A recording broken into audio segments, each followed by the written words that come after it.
Hai guys, Balai Movie di sini. Di video kali ini kita akan membahas sebuah drama asal Korea yang berjudul Squid Game.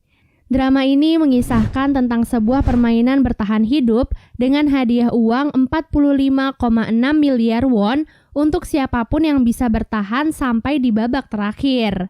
Terdapat 456 pemain yang datang dari berbagai daerah di Korea dan masing-masing memiliki hutang yang cukup banyak. Oleh sebab itulah, dalam permainan itu mereka rela melakukan apapun agar bisa bertahan dan mendapatkan hadiahnya. Sebelum kita ke alur ceritanya, jangan lupa untuk like, komen, subscribe, dan nyalakan loncengnya ya. Tanpa berlama-lama lagi, yuk langsung aja kita ke alur ceritanya. Film diawali dengan diperlihatkan seorang duda bernama Gi-hun. Ia bekerja serabutan dan menjadi beban bagi ibunya yang sudah tua. Karena hal itu juga, istrinya meninggalkannya dan menikah dengan lelaki lain. Bahkan hak asuh untuk putri semata wayang mereka juga jatuh kepada sang istri yang sekarang hidup bahagia bersama keluarga barunya. Dengan semua kesialan dalam hidupnya, Gi-hun mencoba menjadi ayah yang baik di hari ulang tahun putrinya. Ia nekat mengambil uang ibunya untuk dilipat gandakan dalam sebuah perjudian. Beruntungnya ia berhasil memenangkan perjudian itu dan mendapatkan uang yang cukup banyak. Namun begitu keluar dari arena perjudian, ia langsung dikejar oleh para rentenir yang ingin menagih hutang pada Gi-hun. Melihat segerombolan rentenir itu, Gi-hun pun segera kabur untuk menyelamatkan uang-uangnya. Namun sayangnya ia tetap tertangkap. Ia mencoba bernegosiasi dan akan membayar separuh hutangnya dengan hasil kemenangannya hari ini. Namun saat ia memeriksa uangnya, ternyata semua uangnya telah hilang.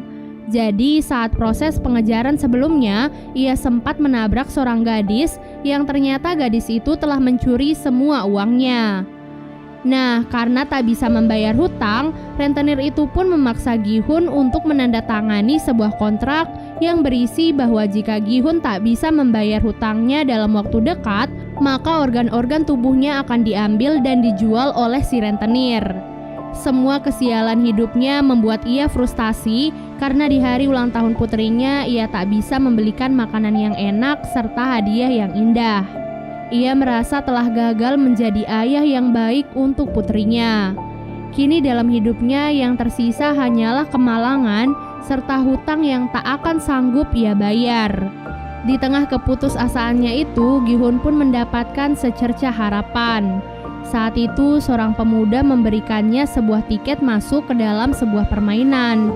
Pemuda itu berkata bahwa jika Gi-hun berhasil menyelesaikan permainan di sana, maka ia akan mendapatkan uang yang sangat banyak. Mendengar hal itu, Gi-hun pun langsung tertarik dan mengikuti apa kata pemuda tersebut. Singkat cerita, Gi-hun dan orang-orang lain yang bernasib sama sepertinya dibawa menggunakan sebuah mobil. Mereka pun dibius untuk menjaga kerahasiaan tempat permainan tersebut. Selain itu, semua HP dan barang bawaan mereka juga disita dan akan dikembalikan nanti saat mereka pulang. Terdapat 456 peserta yang dikumpulkan di dalam sebuah ruangan besar. Tempat permainan itu dikelola oleh seseorang misterius bertopeng hitam dengan anak-anak buahnya yang menggunakan pakaian serba merah. Mereka sangat merahasiakan semuanya, bahkan identitas mereka tak boleh diketahui oleh siapapun. Di sana Gi-hun bertemu dengan beberapa peserta lain. Di antaranya adalah Sang-woo, teman masa kecil Gi-hun, Il-nam, kakek-kakek yang penyakitan, seorang pekerja asing bernama Ali, seorang gangster bernama Dok-soo, seorang wanita bernama Miryong, dan gadis asal Korea Utara bernama Sebyok. Nah, Sebyok adalah gadis yang sebelumnya mencuri semua uang Gi-hun. Jadi saat melihatnya, Gi-hun pun menjadi sangat marah. Namun belum sempat membalaskan dendamnya, para panitia pun datang ke ruangan mereka. Kemudian panitia menjelaskan bahwa selama di sana mereka akan memainkan 6 permainan. Adapun beberapa aturan yang harus disetujui oleh para pemain sebelum memulai permainan. di mana pemain tidak boleh berhenti di tengah permainan, lalu pemain yang menolak bermain akan langsung dieliminasi, dan yang terakhir, permainan akan dihentikan jika mayoritas dari peserta menyetujuinya. Setelah menyetujui semua persyaratan itu, para peserta pun diarahkan ke ruangan berbeda untuk memulai permainan yang pertama. Permainan pertama yang akan mereka mainkan adalah lampu merah, lampu hijau. Terdapat sebuah robot raksasa di ujung ruangan yang akan bertugas sebagai penjaga. Nah, saat sang robot berkata lampu hijau, para pemain diperbolehkan untuk bergerak secepat mungkin agar mereka bisa segera sampai di garis finish sebelum waktunya habis. Namun, saat robot itu berkata lampu merah, maka para pemain tidak boleh bergerak sama sekali. Karena jika ketahuan oleh si robot, maka mereka akan langsung dieliminasi. Terdengar cukup simpel ya, namun kenyataan yang sebenarnya jauh lebih mengerikan. Bagaimana tidak, maksud dieliminasi dari permainan bukan hanya sekedar dikeluarkan, tapi ditembak hingga tewas. Peluru datang dari berbagai sudut. Semuanya telah diatur agar langsung menembak siapapun yang bergerak selama lampu merah. Karena hal itu, para peserta pun terkejut dan mulai berhamburan di arena permainan. Sayangnya tindakan itu bukannya membantu mereka, melainkan membuat mereka semua mati sia-sia. Gi-hun dan beberapa pemain yang masih tersisa terpaksa harus terus menyelesaikan permainan meskipun mereka harus melihat ratusan mayat yang tergeletak tak terurus di sekitar mereka. Mereka harus tetap berkonsentrasi agar bisa segera sampai di garis finish dengan aman dan tidak kehabisan waktu. Mereka yang sudah melewati garis finish sebelum waktu habis akan dinyatakan lolos dari permainan pertama dan berhak melaju ke permainan selanjutnya. Gi-hun yang sebelumnya tertinggal mencoba untuk berlari sekencang mungkin di detik-detik terakhirnya. Namun sayangnya ia malah terpeleset dan hampir jatuh. Beruntungnya Ali yang berada di belakang Gi-hun berhasil menarik bajunya sehingga ia bisa bertahan dan akhirnya lolos dari permainan pertama. Sedangkan mereka yang masih tersisa karena kehabisan waktu langsung dinyatakan kalah dan ditembaki satu persatu. Setelah menyelesaikan permainan pertama, para peserta pun kembali dikumpulkan di kamar mereka. Dari 456 peserta, kini hanya tersisa 201 peserta saja. Para peserta yang masih tersisa sangat ketakutan karena apa yang terjadi di permainan pertama. Alhasil, mereka pun sepakat untuk menyudahi semua itu dengan melakukan voting. Sebelum melakukan voting, panitia mengingatkan kepada mereka bahwa kini hadiah yang terkumpul sudah mencapai lebih dari 25 miliar. Hal itu diakumulasikan dengan jumlah para peserta yang telah gugur. Dan jika mereka memilih untuk berhenti dari permainan ini, maka mereka akan dipulangkan tanpa membawa uang sepeser pun. Hal itu tentu membuat mereka semua menjadi goyah. Namun pada akhirnya dengan selisih 1 suara saja, mereka pun sepakat untuk menyudahi permainan tersebut.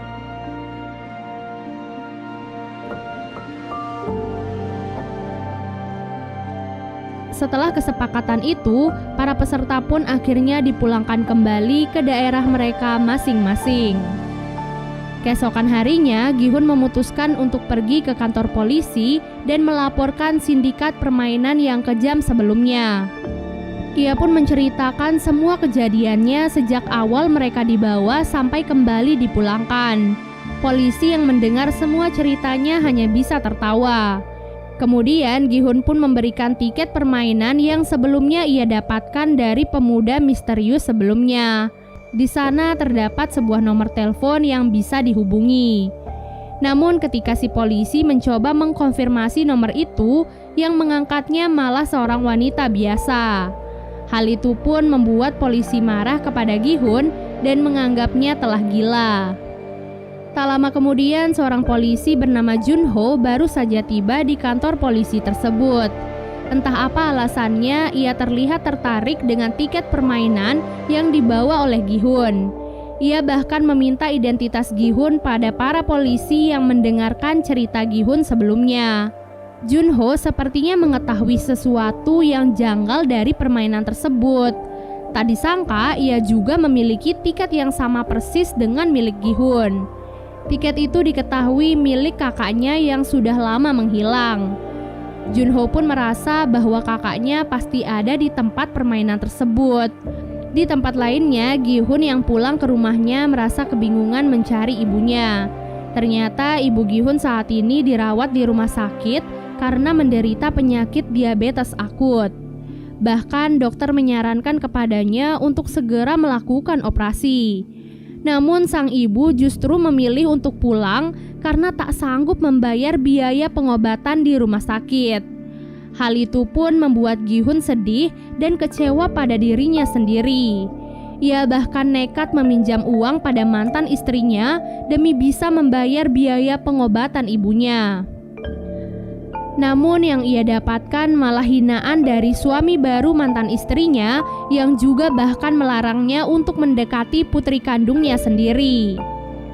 Hal itu pun tentu membuat Gi-hun marah dan langsung menghajar lelaki tersebut. Kini Gi-hun pun sadar bahwa apa yang dikatakan panitia permainan itu benar adanya. Dunia luar jauh lebih kejam dari apa yang terjadi di dalam sana. Mereka akan tetap dikejar hutang dan mati di tangan rentenir. Semua kenyataan pahit dunia pun membuat Gi-hun dan yang lainnya tertarik untuk masuk lagi ke dalam arena permainan. Pada malam harinya mereka semua pun berkumpul dan dijemput seperti saat pertama kali ikut serta. Namun kini yang berbeda adalah mereka bisa lebih mempersiapkan diri karena sudah tahu apa yang akan terjadi di dalamnya. Dari arah lain, Junho ternyata juga ikut menyusup ke dalam mobil. Kali ini ia bertekad untuk bisa masuk ke dalam arena permainan agar bisa menemukan kakaknya yang hilang. Ia pun menghajar seorang panitia dan mengambil kostumnya agar ia bisa menyamar tanpa diketahui oleh siapapun.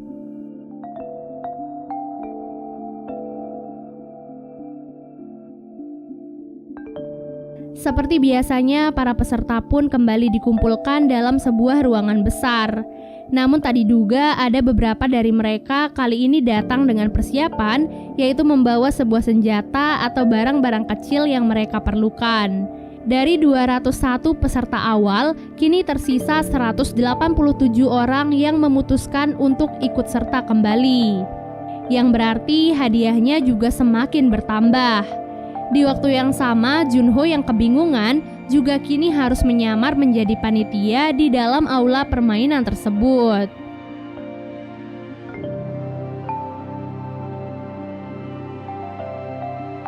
Pada malam harinya, Sebyok yang membawa pisau kecil pergi ke toilet dan mencoba menyusup lewat ventilasi.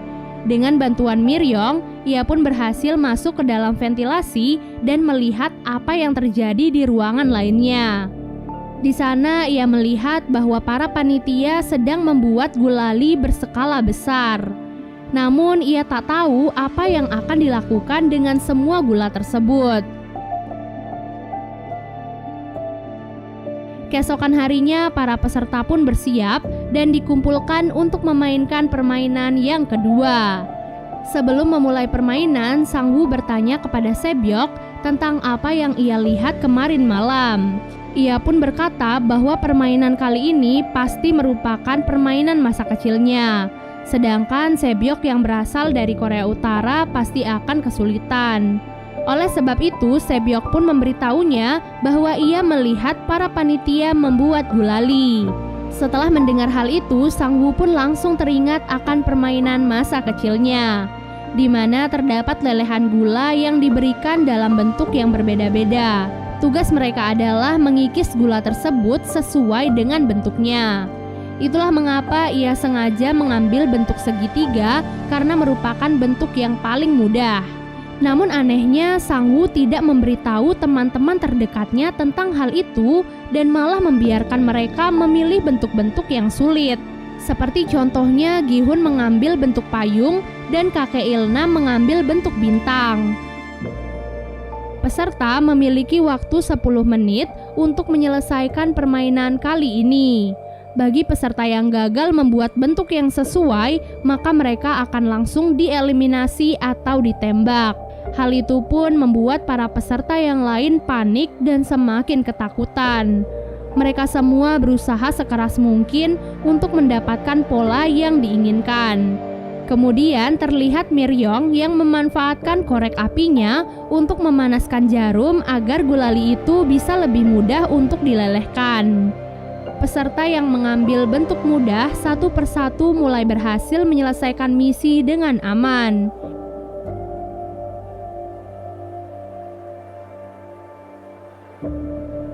Namun yang menjadi masalah adalah para peserta yang mengambil bentuk-bentuk yang sulit. Ditambah mereka juga dikejar oleh waktu yang semakin berkurang. Dalam proses permainan itu, Junho pun mulai dicurigai oleh panitia lain karena ia terlihat kebingungan dan seperti tidak mengetahui tugasnya di sana. Di menit-menit terakhir, Gi-hun pun mendapatkan ide cemerlang agar ia bisa menyelesaikan misi dengan cepat. Saat itu, ia melihat bahwa gulali mereka telah memiliki polanya. Jadi yang harus mereka lakukan adalah menjilati gulali itu sampai bisa dipisahkan dari polanya tersebut. Hal itu adalah cara tercepat yang bisa mereka lakukan saat ini jika ingin selamat. Para peserta yang melihat Gi-hun pun langsung mengikuti triknya. Tak disangka hal itu pun sangat membantu mereka sehingga beberapa peserta termasuk Gi-hun dan kakek Ilnam berhasil menyelesaikan misi dengan aman. Namun ada seorang peserta yang gagal mencoba melawan seorang panitia. Oleh sebab itu, panitia yang lain pun langsung menembak peserta yang lain agar mereka tidak memiliki kesempatan untuk melawan. Peserta itu pun menodongkan pistol ke arah panitia tersebut dan memintanya untuk melepaskan topeng. Namun begitu ia melepaskan topengnya, ia pun langsung ditembak oleh penyelenggara permainan. Jadi semua panitia di sana telah memiliki perjanjian bahwa mereka dilarang membuka topeng atau identitas mereka di dalam aula permainan, kecuali saat mereka berada di dalam kamar dan sendirian. Semua itu dilakukan untuk menjaga semua kerahasiaan dari permainan tersebut. Dan part 1 pun akhirnya selesai. Siapa ya kira-kira dalang dari permainan ini? Dan apa ya kira-kira yang akan terjadi selanjutnya pada Gi-hun dan yang lainnya? Pastinya bakalan lebih seru guys. So kalau kalian penasaran, jangan lupa untuk komen sebanyak-banyaknya ya, biar Mimin semakin semangat buat ngelanjutin drama ini. Sampai jumpa guys, bye!